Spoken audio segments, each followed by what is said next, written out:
नमस्कार दोस्तों, मैं अखिलेश एक बार फिर आपसे अपने चैनल पर जुड़ता हूँ। दोस्तों, आज हम लोग बात कर रहे हैं मौलिक अधिकारों के बारे में। ये सेगमेंट अचानक से बीच में मैंने कैसे पढ़ाना स्टार्ट किया, तो दरअसल अभी आप सभी को पता है 20 अगस्त को पेट के एग्जाम होने वाला है, तो वहां पे आर्टिकल को लेकर बहुत सारे क्वेश्चन आएंगे, नो डाउट बहुत सारे क्वेश्चन आएंगे। तो इस लेक्चर की सीरीज में हम वही डिस्कस करेंगे जो आर्टिकल एग्जाम में आने वाले हैं। जितना एक्सपीरियंस है, पूरा एक्सपीरियंस झोंकने की कोशिश कर रहा हूँ। आई होप आप ये वीडियो शेयर करेंगे, बहुत सारा शेयर करेंगे, क्योंकि सभी बच्चों का भला होना चाहिए और मेरा भी भला होगा।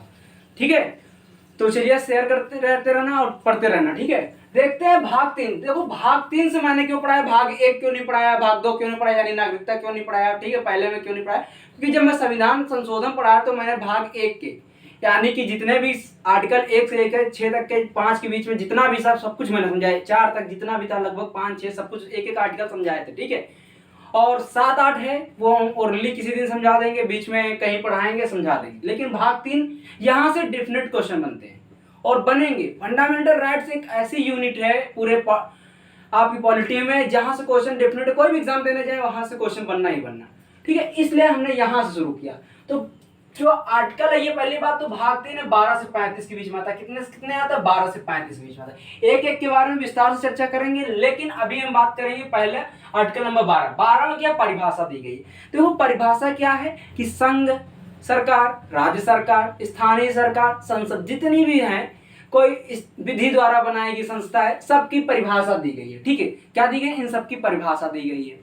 उसके बाद आपका आर्टिकल नंबर 13 12 समझ में आया क्या है परिभाषा। देखो ये वीडियो आपको याद नहीं होगा, अगर आप कभी आर्टिकल रटे नहीं है, याद नहीं किए तो याद नहीं होगा। बस एक ही काम है कि ये वीडियो 2-3 बार देखिए, जो ट्रिक बताएंगे तो ट्रिक याद कर लो, लेकिन पहले बता जिंदगी भर याद नहीं रहेगी, क्योंकि ट्रिक काम आने वाली नहीं होती है। मैं बता देता हूँ सीरीज बात, ट्रिक आप 50 ट्रिक याद करोगे मिक्स हो जाएगी, भूल जाएगी, लेकिन अगर एक बार आप ध्यान से देखेंगे, ध्यान से पढ़ेंगे तो जिंदगी भर याद हो जाएगा। ठीक है, तो 13 में क्या, मूल अधिकारों से असंगत, मूल अधिकारों से असंगत या उनका अल्पीकरण की विधियां। 13 में क्या है, मूल अधिकारों से असंगत या उनका अल्पीकरण की विधियां। देखो हमारा फंडामेंटल राइट्स, यानी कि जब हमें संविधान द्वारा फंडामेंटल राइट्स का मिल रहे थे, हर एक भारत के नागरिक को उनके कुछ मौलिक अधिकार हैं, वो जब दिए जा रहे थे, उसमें क्या कहा, अगर मूल अधिकारों, जब कोई विधि यानी कोई कानून, विधि मतलब कोई कानून, ऐसा कानून संविधान के पूर्व या संविधान के बाद, संविधान जब बन रहा था उसके पहले या संविधान के बाद, अगर कोई ऐसा कानून है जो हमारे मूल अधिकारों का, हर इंडिविजुअल के यानी हर एक भारतीय के मूल अधिकारों का उल्लंघन कर रहा है, तो वह स्वतः शून्य हो जाएगा। स्वतः शून्य का मतलब वो अपने आप में जीरो हो जाएगा, उसका मान्य जीरो हो जाएगा। ठीक है, वह स्वतः शून्य हो जाएगा। क्या हो जाएगा, स्वतः शून्य। यानी कि हमें इतना अधिकार दिया गया, अगर कोई कानून हमारे मौलिक अधिकारों का, अगर कोई मान लो आज उत्तर प्रदेश सरकार कोई ऐसा कह दे, ऐसा कानून बना दे कि कल से आप बोलना बंद कर देंगे, कि आप कल से कोई भारतीय बोलेगा ही नहीं, उत्तर प्रदेश का निवासी कोई बोलेगा ही नहीं, तो ये क्या है, स्वतः शून्य है, क्योंकि ये हमारे फंडामेंटल राइट्स को एबॉलिश कर रहा है, यानी हमारे फंडामेंटल राइट्स को दबा रहा है, सप्रेस कर रहा है, तो इसलिए स्वतः शून्य हो जाए। यह किस आर्टिकल में बताएगा, आर्टिकल नंबर 13। ये इंपॉर्टेंट है, किस लिए इंपॉर्टेंट है, क्योंकि इसमें सब कुछ बताया गया, इंपॉर्टेंट है, समझ, जहां इंपॉर्टेंट वहां बताते जाएंगे। उसके बाद ये भी बहुत इंपॉर्टेंट है, 14 नंबर क्या है, इंपॉर्टेंट इसलिए, विधि के समझ समानता। ठीक है, विधि की समझ समानता मतलब कानून की समझ समानता, कानून की समझ समानता। अब इसमें देखो, कानून की समझ समता है और कानून, दो भाग है इसमें, कानून की समझ समता है और कानून की समझ संरक्षण है। समझ लो ना, इक्वल यानी। तो कानून की समझ समता मतलब अगर कोई नियम बना है तो किस, जो इंडिविजुअल के नियम के लिए, अगर आप भारत के नागरिक हैं, कोई क्राइम कर रहे हैं, तो जो रमेश को सजा मिलेगी उस क्राइम की, वही सजा सुरेश को मिलेगी। यह नहीं कि रमेश को अलग गोरे हैं तो रमेश को अलग दे दी जाएगी, सुरेश को अलग दी जाएगी। लेकिन हाँ, इसका एक अपवाद है, कौन है, राष्ट्रपति है, उपराज्यपाल है, सॉरी राज्यपाल है। ठीक है, जो जैसे ये लोग हैं, ये क्या है, इनका ये एक्सेप्शन है, इसके यानी अपवाद है, कौन कौन, राष्ट्रपति, राज्यपाल। ठीक है, उसके बाद ये यानी, और दूसरा क्या है, विधि की समझ समानता संरक्षण, यानी कि इक्वल संरक्षण। अगर आप विधि की समझ रहे हैं ना, आप समान संरक्षण मिलेगा। आप कोई कानून है जो सबके लिए, वही आपके लिए बने, लेकिन एक्सेप्शन याद करना। ठीक है, एक्सेप्शन देकर आएगा। आपको दो चीजें समझ में आई, यानी कि ये समझ में आया आर्टिकल नंबर 14 विधि, इसमें दो भाग है, समझ समानता और समझ संरक्षण। ठीक है, समझ समानता और संरक्षण, इतनी बात समझ में आई।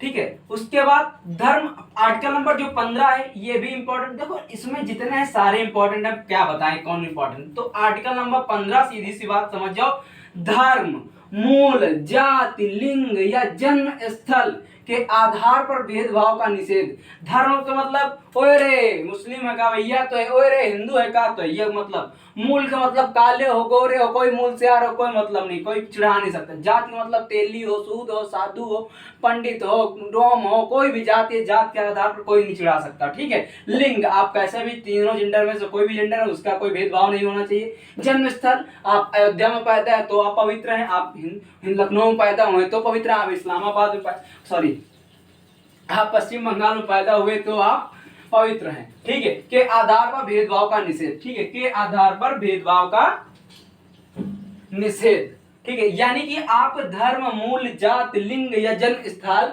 के आधार पर भेदभाव, यानी आप कोई गोरा है तो ये नहीं कह सकता गोरे, कोई काला तो कलुआ, ये सब नहीं कह सकते, ठीक। आप इसके आपके फंडामेंटल राइट अबोलिश हो रहे हैं, आप सीधा कहा जाते हैं आर्टिकल 32 के तहत सुप्रीम कोर्ट। याद आया, अभी आएगा, सब याद आएगा, ठीक है। उसके बाद आर्टिकल नंबर 16 लोक नियोजन में संरक्षण, लोक नियोजन में अवसर की समानता, अवसर की समानता, लोक नियोजन में अवसर की समानता। अच्छा ठीक है, एक चीज बताना भूल गए थे, अब ध्यान ले दीजिए।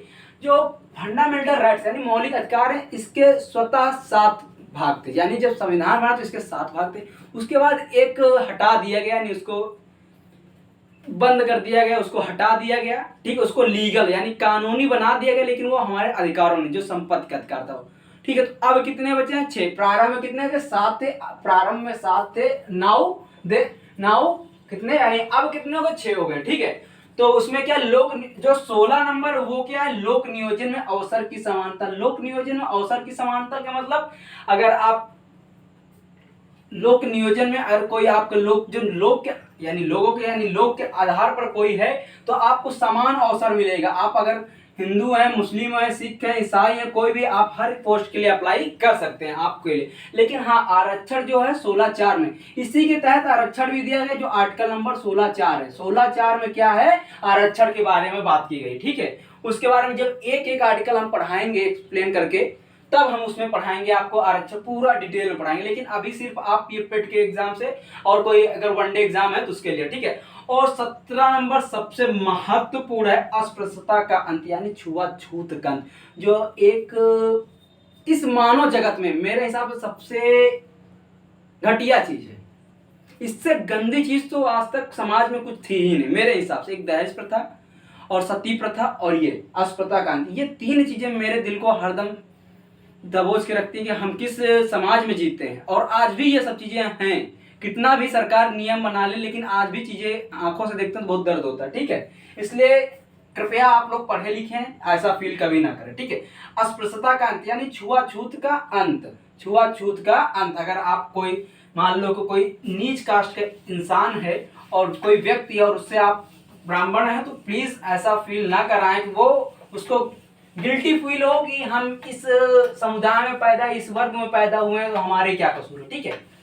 और वहीं पर एक आर्टिकल है, आर्टिकल नंबर 18, जिसमें क्या कहा गया है? उपाधियों का अंत। 17 तक का हम बता चुके हैं, 18 क्या? उपाधियों का अंत। 18 क्या है? उपाधियों का अंत, उपाधियों का अंत। लेकिन हाँ, इसमें भी एक्सेप्शन है, सैन्य, ठीक है, ऑब्लिक करके लिख सकते हैं शिक्षण, शिक्षण, ठीक है। अगर शिक्षण और सैन्य जैसे यानी आर्म फोर्सेस की कोई उपाधि, जैसे कर्नल हो गए, शिक्षण मतलब डॉक्टर हो गए, इंजीनियर हो गए, ये आपको मिल सकती हैं, ये उपाधियां आपको मिलेंगी। लेकिन बाकी उपाधियों का अंत होगा। जैसे कोई लिख दे देवदास रमेश, तो देवदास क्या हो गई? उनकी उपाधि हो गई। खन्ना भैया, ये सब क्या उनकी उपाधियां है ना, जो ये सब हटा दी गई कि आप कोई फालतू उपाधि नहीं ले सकते, ठीक है। जैसे पहले राजा राम मोहन की उपाधि दी गई, राजा को उनको उपाधि दे दी गई, ये सब चीजें उपाधियों का अंत हो गया, ठीक है, उपाधियों का अंत हो गया, ठीक है। तो ये सैन्य और शिक्षण को छोड़ करके बाकी सारी उपाधियों का अंत हो गया। ये सब जो 14 से लेकर 8 मैंने पढ़ाया तो 12 से, लेकिन जो 12 और 13 है उनके बारे में तो चर्चा की ही है, लेकिन जो 14 से 18 है, 14 से 18 ये किसके में आता है? समता के आधार पे आता है, ठीक है, समता का अधिकार। अभी बताया ना कि जो फंडामेंटल राइट से स्टार्टिंग में कितने अधिकार थे? हमें 7 अधिकार थे, लेकिन एक हटा दिया गया, कौन सा? संपत्ति का अधिकार जो था, जिसको कानूनी बना दिया गया, ठीक है, 300A में चला गया तो उसको हटा दिया गया। तो ये उसमें 14 से 18 पहला क्या? समता का अधिकार। अब दूसरा हम पढ़ेंगे 19 से 22। 19 से 22 चलिए आगे देखते हो 19 से 22 में क्या है, उनके बारे में चर्चा करें। इसमें तो एक एक विस्तार से बताएंगे, क्योंकि जो आर्टिकल नंबर 19 है वो बहुत ही जरूरी है किसी भी इंडिविजुअल के लिए, बहुत जरूरी है, क्योंकि इसमें दुनिया की सबसे बड़ी कहानी तो इसी में। चलिए आगे देखते हैं। अगला था वो क्या था? 1922 स्वतंत्रता का अधिकार। ध्यान दीजिएगा, पहला क्या था? 14 से 18 समता का अधिकार। दूसरा क्या है? 19 से 22 स्वतंत्रता का अधिकार। यही बहुत बार पूछ लिया जाएगा कि 14 से 18 क्या है, तो समता का अधिकार। 19 से 22 क्या? स्वतंत्रता का अधिकार। यही भी पूछ लिया जाएगा। तो ये एक एक बात ध्यान से सुनिए भैया, एक एक बात ध्यान से सुनिएगा, ठीक है। हाँ, तो article number particular article number जो 19 है वो बात क्या कहता है, इतनी बात पहले सुनो। जो पर्टिकुलर आर्टिकल नंबर 19 है वो क्या कहता है? वाक्य एवं अभिव्यक्ति की स्वतंत्रता। बात सुनो एक एक शब्द, वाक्य एवं अभिव्यक्ति की स्वतंत्रता। वाक्य का मतलब बोलने की स्वतंत्रता। वाक्य का मतलब क्या? वाक्य सेंटेंस बोलेंगे, एक वाक्य बोलेंगे तो बोलने की स्वतंत्रता। अभिव्यक्ति की स्वतंत्रता मतलब स्वयं एक मानव की शरीर की जो स्वतंत्रता है, जो कुछ भी कर सकता है, उसकी स्वतंत्रता की कुछ लिमिट दी गई। यह नहीं आप किसी रास्ते में जा रहे किसी लड़की को छेड़ दे, ये आपकी स्वतंत्रता नहीं है भाई साहब। एक उसके अंदर आप बात कर सकते हैं, कुछ भी कर सकते हैं, ये नहीं लेकिन रास्ते में जा रहा हूँ। जैसे अभी लखनऊ में क्या हो रहा है, लड़की आई कहीं थप्पड़ मार दी, कुछ भी थी बात, आप आसानी से बात करते, आते थप्पड़ मार दी, मतलब ये कौन सा नियम था? खैर वो तो छोड़ो, यहाँ बात करते हैं। तो आप दोनों मतलब समझ में आए। वाक्य का मतलब बोलने की स्वतंत्रता, अभिव्यक्ति की मतलब कि जो स्वतः उसके शारीरिक की कुछ स्वतंत्रता है उनके बारे में चर्चा की जा रही। तो इतनी बात समझ में। अब जो 19A है, ये सारे ABCDEFG इनके भी टोटल कितने अधिकार थे? 7 थे, लेकिन जो F है उसको हटा दिया गया। 44वें संविधान संशोधन, ठीक है, जो संपत्ति का अधिकार था 1978 में अमेंडमेंट हुआ है, जब अमेंडमेंट 44वां पढ़ाएंगे तब बताएंगे, ठीक है। लेकिन अभी जानो एफ जो था हटा दिया गया, ठीक है, यानी कि जो 19F था वो हटा दिया गया। अब है कितना? जी तक तो है, लेकिन एफ हटा दिया गया। तो अब बचे कितने? 6। पहले कितने थे? 7। अब बचे कितने? 6। पहले हमारे मौलिक अधिकार कितने थे? 7। अब बचे कितने? 6। यानी कि सीधी सी बात, संपत्ति वाला हटाया गया तो 19F गया और एक वहां 31 गायब हो गया, आर्टिकल 31 भी गायब है, ठीक है। उनके बारे में आगे चलते हैं। तो देखते हैं जो 19A है, 19A क्या बोलता है? बोलने की स्वतंत्रता। बोलने की स्वतंत्रता, इसको समझते हैं, कैसे समझोगे, कैसे याद करोगे, ठीक है। देखो, आप कोचिंग पढ़ने जा रहे हैं, मान लो आप कोचिंग में आपको किसी लड़की पे क्रश आ गया। मौलिक अधिकार भैया ये हम पढ़ा रहे हैं, आपके जीवन से नहीं, मैं सिर्फ आपको समझाने की कोशिश कर रहा हूँ। ये एक मजाकिया तरीका है, कोई पर्टिकुलर कोई क्लेम नहीं, कोई बात नहीं, सिर्फ मैं आपको समझाने की कोशिश कर रहा हूँ, ठीक है। आपको किसी लड़की पे क्रश आ गया, या कोई लड़की है उसको किसी लड़के पे क्रश आ गया, ठीक है, तो क्या करेगी वो? उससे बोलने की बात करेगी ना, क्योंकि उसको बोलने की स्वतंत्रता है।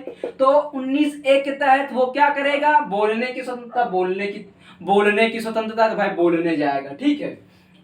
जब वो बोलेगा, आपस में मिलजुल जाएगा, अब होगा कि शांतिपूर्वक सभा का अधिकार, यानी कि वो शांतिपूर्वक एक दूसरे मिल सकते हैं, कहीं पे मिल सकते हैं और सभा कर सकते हैं। सभा का मतलब कई सारे लोग हो सकते हैं, लेकिन यहाँ पे सिर्फ मैंने 2 चीजों के लिए, ताकि आपको समझ में आ जाए, A और B, यानी गर्ल्स और बॉयज शांतिपूर्वक कहीं पे भी मिल सकते हैं, यानी इनका अधिकार है शांतिपूर्वक सभा का अधिकार। यानी 19B में 19 और B में क्या है? 19B में क्या? शांतिपूर्वक सभा का अधिकार है।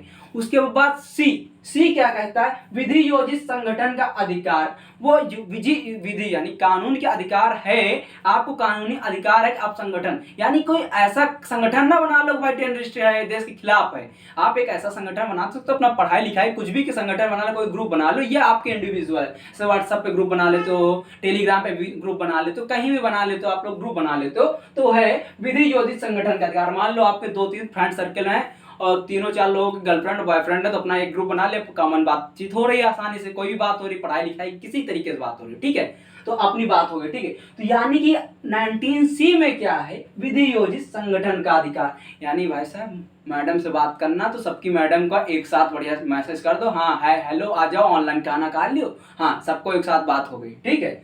तो विधि योजित संगठन का अधिकार इतने समझ में आए। उसके बाद क्या, डी, भारत संचरण है यहाँ पे, भारत संचरण का अधिकार। भारत संचरण का अधिकार देखो, अब क्या हुआ, विधि जब संगठन बन गया, बढ़िया ग्रुप स्टडी हो गई, तगड़ी, टेंशन है नहीं, किसी की मैडम कहीं नहीं जा रही है, किसी का बाबू कहीं नहीं जा रहा, ठीक है, बाबू के पास है, मैडम के पास है, ठीक है। तो उसके बाद क्या भाई, जब यहाँ संगठन हो गया, सिलेक्शन हो गया, अब कहें भारत संचरण, दोनों लोगों की नौकरी लग गई। अब कहें पहले हम शादी के पहले भारत संचरण करो, भारत के संचरण मतलब आने जाने का अधिकार, हम पूरा भारत घूमो। अब बाबू कहें जानू खाना, आज खाना कहाँ खाएंगे, सीधा कानपुर वाले फेवरेट 5 स्टार में, ठीक है। लखनऊ से कानपुर केवल बाबू खाना खिलावे ले गए कहें, क्योंकि इनका फंडामेंटल राइट है भारत संचरण का। तो भाई लखनऊ से बंदा कानपुर गया सिर्फ अपने बाबू को खुश करने के लिए। तो भारत संचरण का अधिकार क्या है, चौथे नंबर यानी 19D में आया, ठीक है। उसके बाद ई में क्या आता है, देश के किसी भूभाग में निवास का अधिकार। अब कहें कानपुर गए तो रास्ते में इनके बहुत बेहतरीन प्लाट दिखा पड़ा, क्या बस ये कहें बस यही घर बनी हम आप, तो कहें हम देश के किसी भूभाग में निवास का अधिकार है, तो अपना बस बंथरा के आगे गए, इनका एक बहुत आलीशान एक मकान प्लाट दिखा पर कहना बस ये घर बनवाओ अपन। तो कहें देश के किसी भूभाग में निवास का अधिकार, यानी कि इनका आर्टिकल नंबर 19E क्या कहता है, यानी जो आर्टिकल नंबर 19E है कि हम कहीं भी जमीन खरीद सकते हैं, देश के किसी भूभाग में जमीन खरीद सकते हैं, ये इनका एक अधिकार हो गया। अब ई के बाद क्या आता है, ई के बाद एफ आता है, जो एफ हटा दिया गया, ठीक है, एफ क्या हटा दिया गया, ठीक है। तो अब क्या हो गया, ई में क्या हो गया, निवास हो गए, यानी कि बंथरा के निवासी हो गए, उनका यहाँ घर बन गया, बढ़िया बेहतरीन एक घर बना, साइड में गार्डन बना, रात में पार्टी हो रही है दोस्तों के साथ, ठीक है। अब भाई पार्टी हो रही है, अब एक समय आया जिसमें हो जाते हैं रिटायर भाई साहब, 60 साल की एज हो गई, रिटायर हो गए, ठीक है। अब ये सोच रहे बैठे बैठे उबेंगे तो कोई व्यापार कर लेते हैं, तो 19G में क्या है, व्यापार का अधिकार, व्यापार का अधिकार, ठीक है, व्यापार का अधिकार। तो 19G में क्या है, व्यापार का अधिकार। देखो अब सीधी सी बात ऐसे समझो, 19 में क्या है, यानी आर्टिकल नंबर 19 क्या कहता है, कोई व्यक्ति है उसको बोलने का, वाक्य एवं अभिव्यक्ति की स्वतंत्रता, इतनी बात समझ में। वाक्य मतलब बोलने का अधिकार, अभिव्यक्ति मतलब खुद उसकी पर्सनल कुछ स्वतंत्रताएं हैं, आगे चल के अभिव्यक्ति के बारे में भी चर्चा करते हैं, उनके बारे में भी चर्चा करेंगे, ठीक है। लेकिन इतनी बात समझो, पहले हम के बोलने वाले पे ही है सीधी, अभी वाक्य के बारे में चर्चा कर, अभिव्यक्ति के बारे में अभी चर्चा करते हैं, ठीक है। 19A में क्या है, बोलने की स्वतंत्रता है, कहीं बाबू से हम बात करेंगे, आज ये हमारे क्रश बन गए, हम इनसे शादी करेंगे, तो अब उनसे बात करेंगे भाई पहले। फिर उसके बाद क्या कहें, अब बात है तो मीटिंग हुई, पार्क तो यही है ना, मीटिंग तो तभी वही हुई ना, तो संगठन कहीं सभा बनी, अब सभा बनी, अब क्या सभा बनाने का अधिकार है, सभा बना भाई, जैसे ही 2 लोग पार्क के अंदर एंट्री करे, इनका फ्रेंड आ गया, इनके फ्रेंड आ गए, भाई अरे भाई भाई भाई भाई, और लो भैया फिर संगठन बन गया। संगठन के बाद क्या होगा, सीमा का है, संगठन का अधिकार है, सभा के बाद संगठन बनेगा, यानी सीमा सब संगठन, संगठन के बाद बाबू कहीं संचरण, अब हमको घूमना है, नौकरी लग गई, बात खत्म, अब बाबू गई घूमने, कहाँ गई बाबू, बाबू गई घूमने, ठीक है। हाँ, तो अब उसके बाद बाबू कहीं, अब रस्तम का इनका पसंद आ गया, रस्तम बाबू पसंद आ गया जमीन, अब कहीं बाबू हमारा घर यहाँ बनी, तो बाबू घर कहाँ बनी, बंथरा में, बाबू के घर गंथरा बनी, भैया हो गए रिटायर 60 साल में, की बात अब क्या करें व्यापार, यानी जीमा क्या है? व्यापार। ये इतनी बात समझ में आई। चलिए आगे हम देखते हैं। अब अभिव्यक्ति में क्या है स्वतंत्रता का अधिकार में? तो वाक्य के बारे में चर्चा की, अब अभिव्यक्ति के बारे में चर्चा करें। इधर देखो, इधर देखते हैं तो अगला जो था क्या था? अभिव्यक्ति की स्वतंत्रता। अभी तक वाक्य के बारे में बात की है, अब किसके बारे में बात करें? अभिव्यक्ति की स्वतंत्रता। तो इसमें क्या है? नंबर 1 प्रेस की स्वतंत्रता। और एक चीज बता दें, भारत के इतिहास में चौथा अगर स्तंभ माना जाता है सबसे मजबूत, तो क्या है? प्रेस है, यानी मीडिया है। तो चौथा स्तंभ, सबसे मजबूत स्तंभ क्या है भारत का? तो प्रेस की स्वतंत्रता यानी मीडिया। और उसके बाद क्या है? किताब लिखने का स्वतंत्रता। आप कोई भी किताब लिख देते हैं, लव लेटर लिख देते हैं, प्रेमी पत्रिका, बचपन का प्यार, देख रहे हो गाना भाई साहब, क्या जालिम चल रहा है, बचपन का प्यार चल रहा है। इसलिए किताब लिखने की स्वतंत्रता, अपने या दूसरे की विचार की स्वतंत्रता, अपने या दूसरे की विचार की स्वतंत्रता, ठीक है। उसके बाद संवाद करना, फिल्म बनाने की स्वतंत्रता, सब इसी के अंतर्गत आती है। संवाद करना यानी बातचीत करना या फिल्म बनाने की स्वतंत्रता। उसके बाद अपनी विचार प्रकट करने की स्वतंत्रता। ये सबसे महत्वपूर्ण स्वतंत्रता है, यही आपके भारत का अधिकार है। भारत में फंडामेंटल इतनी स्वतंत्रता देने के बावजूद भी इंसान अगर नहीं सुधर रहा है, फिर भी बदतमीजी पूर्वक बात कर रहा, तो भाई साहब जालिम वो इंसान, कतई जहर है, एकदम मर जाए। सही बता रहे हैं। तो ये आर्टिकल नंबर 19 क्लियर हुआ, इतनी बात क्लियर हुई। अब आगे हम देखते हैं 20, 21, 22 क्या है, उनके बारे में चर्चा करते हैं। चलिए देखते हैं आर्टिकल नंबर 20 और 21 क्या कहता है, उनके बारे में चर्चा करते हैं। तो जो आर्टिकल नंबर 20 क्या कहता है? अपराध के लिए दोष सिद्ध संरक्षण। क्या है? अपराध के लिए दोष सिद्ध संरक्षण। अब अपराध के लिए दोष सिद्ध संरक्षण ये समझ में नहीं आ रहा है, तो देखो इसके 3 भाग है, मुख्यतः 3 भाग है। अतीत विधि से संरक्षण, यानी अतीत विधि से संरक्षण मतलब कोई व्यक्ति, जैसे कोई दोषी व्यक्ति, मान लो किसी को कह दिया गया कि आप अपराध के इसके लिए दोष सिद्ध है, तो अगर कोई व्यक्ति जेल गया, किसी अपराध में पकड़ लिया, उसे जेल में बंद कर दिया, तो उसके लिए खुद 3 संरक्षण दिए गए। क्या था? अतीत विधि से संरक्षण, यानी जब तक वो दोषी नहीं हो, यानी अदालत द्वारा जब तक वो दोषी नहीं घोषित हो जाता है तब तक वो खुद का संरक्षण कर सकता है, यानी वो अपने लिए वकील चुन सकता है, ठीक है। तो क्या है? अतीत विधि से संरक्षण। उसके बाद दोहरे दंड से संरक्षण। दोहरे दंड से मान लो अगर कोई व्यक्ति किसी आदमी के यहाँ चोरी करता है, तो अगर वो एक बार सजा भुगत चुका है चोरी की, तो बार बार नहीं सजा भुगतेगा कि हर साल भाई 3 महीने की सजा भुगतो चल के चोरी के लिए, उनके यहाँ किया थे। तो दोहरे दंड से संरक्षण देता है। उसके बाद आत्म अभिशंसन से सुरक्षा। आत्म अभिशंसन से सुरक्षा, कोई इंडिविजुअल, जैसे मैं हूं, मैंने कोई अपराध किया है, तो अपना अपराध मैं उसके अपने अपराध के खिलाफ नहीं जा, मतलब कि जैसे मैंने अपराध किया, ठीक है, तो मैं अपराध अपना क्यों कबूलूंगा? तो वह वही चीज बताए, आत्म अभिशंसन से सुरक्षा। मेरे साथ कोई जबरदस्ती, मैंने अपराध नहीं किया, तो अगर मेरे साथ कोई जबरदस्ती कर रहा है कि आप अपराध कबूलो, तो भैया नहीं, क्योंकि ये आत्म अभिशंसन से सुरक्षा। तो ये 3 चीजें हैं, सीधी सी बात, अपराध से दोष सिद्ध संरक्षण, इससे ज्यादा नहीं आएगा। अगर इससे ज्यादा आएगा तो यही आएगा, अतीत विधि से संरक्षण, दोहरे दंड से संरक्षण, आत्म अभिशंसन से सुरक्षा। बहुत विस्तार में बताया है। उसके बाद आर्टिकल नंबर जो 21 है वो क्या? प्राण और दैहिक स्वतंत्रता का संरक्षण। प्राण और दैहिक स्वतंत्रता का संरक्षण कौन देता? आर्टिकल नंबर 21 देता। उसके बाद जो आर्टिकल नंबर 22 है वो क्या? कुछ दशाओं में गिरफ्तारी और निरोध में संरक्षण, ठीक है। कुछ दशाओं में गिरफ्तारी और निरोध में संरक्षण, ठीक है। कुछ दशाओं में गिरफ्तारी मतलब जैसे शाम के 5 बजे के बाद महिला को गिरफ्तार नहीं किया जा सकता, ऐसी कुछ दशाएं हैं, ठीक है। प्रेग्नेंट है तो गिरफ्तार नहीं किया जा सकता, ऐसी कुछ दशाएं हैं जिसमें दिया गया है संरक्षण की बात। तो ये आर्टिकल नंबर 20 और 21 है। इसके बाद हम आगे चर्चा करते हैं। चलिए आगे देखते हैं 23, 24 में क्या है। तो 23 और 24 क्या कहता है? शोषण के विरुद्ध अधिकार, यानी कि शोषण के विरुद्ध अधिकार ये किसमें है? 23 से 24 में। पहला क्या था? समता का अधिकार 14 से 18। उसके बाद क्या था? स्वतंत्रता का अधिकार। कौन सी स्वतंत्रता? बोलने की स्वतंत्रता ना, किसकी स्वतंत्रता? बोलने की स्वतंत्रता, जिसमें प्रेस की सारी बातें बताई थी, ठीक है। 19 से स्वतंत्रता का अधिकार किसमें था? स्वतंत्रता अधिकार किसमें था? 19 से लेकर 22 तक में, ठीक है। उसके बाद अगला क्या है?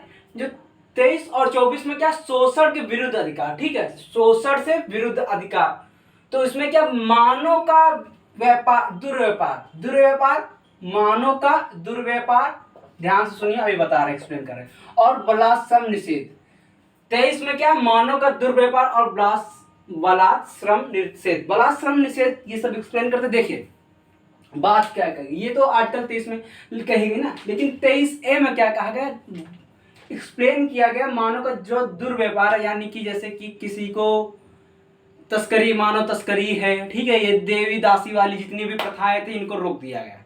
कौन सी प्रथा को रोक दिया, देवी दासी है, जो मानव का व्यापार, ये सब क्या बना दिया गया, एक क्राइम बना दिया गया। अगर आप कोई ऐसा करते हुए पकड़ा गया आएगा तो उसको दंडित किया जाएगा, यानी विधि द्वारा, कानून द्वारा उसको दंडित किया जाए। ये कौन सा है, 23A कहता है, ठीक है। और बलात्श्रम जो 23B है उसमें बलात्श्रम समझ में आया ना, बलात्श्रम की जो छोटे बच्चे हैं उनसे हम श्रम नहीं करवा सकते, यानी 14 साल से जो कम बच्चे हैं उनसे हम श्रम नहीं करवा सकते। किसने, 14 साल से कम बच्चों को, ठीक है, हम श्रम नहीं करवा सकते, ये बलात्श्रम था। उसके बाद 23B में कहा गया, 23B में क्या कहा, अगर राज्य चाहे तो वो सार्वजनिक कार्यों के लिए लोगों को लगा सकती है, लेकिन उसमें भी कोई दुर्व्यवहार नहीं होना चाहिए, यानी दुर्भाव नहीं होना चाहिए कि यार अगर SC का बच्चा तो उससे दूसरा काम कराया जा रहा है, जर्नल का बच्चा उससे दूसरा काम। आप एक समान सार्वजनिक काम में सबके बच्चों को लगा सकते हैं, ठीक है, सबको लगा सकते हैं। लेकिन ये किस में कहा गया, 23B में कहा गया, 23B यानी 23B में कहा गया, ठीक है। 23A में एक्सप्लेन किसको किया, मानव दुर्व्यवहार और बलात्श्रम को एक्सप्लेन किया। इतनी बात पता है, जैसे देवदासी प्रथा थी, चलती आ रही थी, ठीक है, दासियों की प्रथा थी, दास प्रथा थी, ये सब चली आ रही थी। दास प्रथा समझ रहे हो ना, दास प्रथा कौन सी प्रथा थी कि जैसे किसी का बचपन में पिताजी ने कर्जा लिया, चुका नहीं पाए, तो उन्होंने क्या किया, मनी लैंडर किया, यानी जमींदारों के यहाँ अपने बच्चे को बेच दिया, 20,000 30,000 पर जो भी दे दिया, ठीक है, और जिंदगी भर उससे दास की तरह करा रहे हैं, ठीक है, ये सब दास प्रथा थी, ठीक है। तो 23 ये समझ में आया, 23 पूरा समझ में आया। उसके बाद अच्छा हाँ, अभी मैं पढ़ा रहा था तो आर्टिकल नंबर जो 21 था उसमें मैंने बताया, लेकिन उसमें 21A नहीं बताया था, तो उसमें यह बताया गया 6 से 21A, ऐसा सुन लीजिए ओरली, बहुत जरूरी है। ये भी 44वें संविधान संशोधन जोड़ा, नहीं सॉरी 42वें संविधान संशोधन 1976 द्वारा जोड़ा गया था, ठीक है। हाँ 42 अमेंडमेंट 1976, 42वां संविधान संशोधन 1976 जोड़ा गया था 21A, ठीक है। उसमें क्या किया गया था, 6 से 14 साल के जो बच्चे होंगे उनको शिक्षा का अधिकार क्या होगा, उनका फंडामेंटल राइट्स हो गया, यानी उनके मौलिक अधिकारों में जोड़ दिया गया। 6 से 14 साल के बच्चों को जो अधिकार होगा शिक्षा को, क्या उनका मौलिक अधिकार बना दिया, किसमें, 21 में, जो 42वें संविधान संशोधन 1976 द्वारा हुआ था, ठीक है, 1976 द्वारा हुआ था। उसके बाद चलिए आते हैं यहाँ पे, तो 23वां समझ में आया, तो अब आगे देखते हैं 24वां क्या कहता है, कारखानों में बलात्श्रम का निषेध। वही चीज आ गई जो अभी 23 में था, 23A में था, यानी 14 साल से कम बच्चों को बलात्श्रम बड़ी बड़ी कंपनियों में हम नहीं लगा सकते, जैसे कि बम फैक्ट्री है, ठीक है, मिसाइल फैक्ट्री है, गन फैक्ट्री है, इन सब में हम ऐसी कंपनियों में जहाँ पे उनके जीवन को लेकर कुछ भी समस्याएं हो सकती हैं, वो उन कंपनियों में हम नहीं लगा सकते। किसने, 14 साल से कम बच्चे को, ठीक है, ईयर 14 साल से कम बच्चे को, ठीक है, इतनी बात समझ में आई। कारखानों में तो 24 में क्या, कारखानों में बलात्श्रम निषेध कर दिया। उसके बाद 25 अगला जो है क्या है, धार्मिक स्वतंत्रता का अधिकार। जो हमारे अधिकार थे, 6 अधिकार थे, उनमें से अगला जो है चौथा है क्या, धार्मिक स्वतंत्रता का अधिकार। यह कितने है, 25 से 28। तो समता का अधिकार 14 से 18, यानी बोलने की स्वतंत्रता का अधिकार। हमारी स्वतंत्रता का अधिकार क्या है, 19 से लेकर 22 तक। 23-24 में क्या है, शोषण के विरुद्ध अधिकार, और 25 में क्या, धार्मिक, 25 से लेकर 28 में क्या, धार्मिक स्वतंत्रता का अधिकार। धार्मिक स्वतंत्रता का अधिकार में देखते हैं 25 में क्या कहा गया, अंतःकरण की ओर धर्म के अबाध रूप से मानने, आचरण और प्रचार करने की स्वतंत्रता। ये पढ़ लो, कोई मतलब नहीं, हम समझा रहे हैं, हमारी बात सुनो। अंतःकरण की ओर मतलब कि आप किसी धर्म को आसानी से स्वयं से मान सकते हो, कोई जोर जबरदस्ती नहीं। आप मुस्लिम हैं, मुस्लिम को माने, हिंदू हैं, हिंदू माने, आप ट्रांसफर होके उसके बाद जो भी मानना चाहते हैं मान लें। कोई मुस्लिम हिंदू बनना, हिंदू मुस्लिम बनना, जो भी है, ठीक है, आप जैसे भी हैं, बस आप अपने धर्म को आसानी से मान सकते हो, कोई आपको रोक टोक नहीं, ठीक है। हाँ, बस ये होना चाहिए कि वो फोर्सफुली ना हो, फोर्सफुली मतलब कि किसी के दबाव में ना हुआ हो, ठीक है। और यहीं से एक चीज बता दें, यहीं से आया है बाबू सोनावाला लव मैरिज का, कि आप अगर हिंदू हैं मुस्लिम लड़की शादी कर सकते हैं, मुस्लिम है हिंदू लड़की किसी भी शादी कर सकते हैं, लेकिन बस फोर्सफुली ना हो, ठीक है, नहीं तो ये इलीगल हो जाएगा, ठीक है। बाबू सोना याद रखना, बाबू सोना तो तगड़ा पूरा फंडामेंटल राइट्स धज्जियां उड़ाए हैं। अगला है, तो ये आचरण, आचरण का मतलब आप मान सकते हैं किसी भी धर्म को, किसी और उसकी प्रचार प्रसार कर सकते हैं। आप अपने धर्म को एक्सप्लेन कर सकते हैं, प्रचार कर सकते हैं, प्रसार कर सकते हैं। ठीक है, जैसे कि आप फेसबुक पे देख रहे हैं जय श्री राम, जय श्री राम आप कह रहे हैं, आपका धर्म है, आप अपने धर्म को प्रचार प्रसार करें, आपको फंडामेंटल राइट्स है। कोई मौलाना अमीन लिख रहा है, भाई अमीन लिखते जा रहा, अमीन लिखते जा, तो वो उसका अधिकार है, वो भी लिखते जा रहा है। ठीक है, ये सब आपके यहाँ, भारत एक ऐसा देश है, यहाँ कई सारे धर्म के लोग रहते हैं और फिर भी एकता बनी हुई। ये सबसे बड़ी भारत की उच्च स्तर की पहुंच है। ठीक है, मैं तो यही कहूंगा। ठीक है, उसके बाद ये तो 25 समझ में आया। अगला नंबर है 26, यानी धार्मिक कार्यों के प्रबंधन की स्वतंत्रता। धार्मिक कार्यों की प्रबंधन की स्वतंत्रता क्या है? जैसा कि आप रामायण करवा सकते हैं, हिंदू हैं रामायण करवा रहे हैं, भागवत करवा रहे हैं। ठीक है, और जैसे कि क्रिश्चियन में क्या होता है, अपना गॉड की सभा लगवा देते हैं। ठीक है, ये सब अपने अपने धर्म में होता है, वैसे मुझे ज्यादा पता नहीं दूसरे धर्मों के बारे में। ठीक है, जितना मैं जानता हूँ उतना बताने की कोशिश कर रहा हूँ।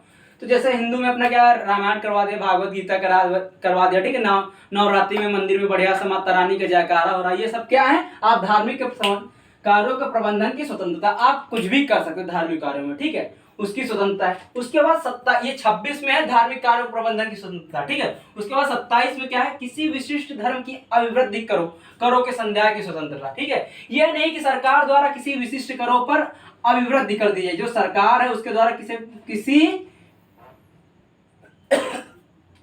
किसी विशिष्ट धर्म पर कर लगा दीजिए, ऐसा नहीं कर सकते, इसकी स्वतंत्रता है। ठीक है, ये नहीं कि ये भी किसी अपने धर्म को लगाने के लिए, बढ़ाने के लिए कर सकते हैं। ठीक है, उसके बाद धार्मिक, अगला जो है 28 का, धार्मिक शिक्षा और या उपासना में स्वतंत्रता, यानी आप धार्मिक शिक्षा ग्रहण कर सकते हैं या उनकी उपासना कर सकते हो, कोई दिक्कत नहीं। जैसे कि क्या है, मुस्लिमों में चलता है, वो उनका क्या कहते हैं, मुस्लिमों में एक उनका स्पेशल स्कूल होता है, क्या कहते हैं, नाम नहीं याद आ रहा, जैसे कि अरे सुबह सुबह चलता है, बोर्ड भी होता है उनका, बोर्ड भी होता है, मुझे याद नहीं आ रहा है, मदरसा करके, हाँ मदरसा, जो मदरसा होता है या उनका स्पेशल होता है ना, धार्मिक शिक्षा वहां पे दी जाती है, उनके लिए स्पेशल होता है मुस्लिम बच्चों के लिए। तो ये चीज वैसी से कॉन्सेप्ट आया कि धार्मिक शिक्षा और या उपासना में स्वतंत्रता। ठीक है, इतनी बात समझ में आई।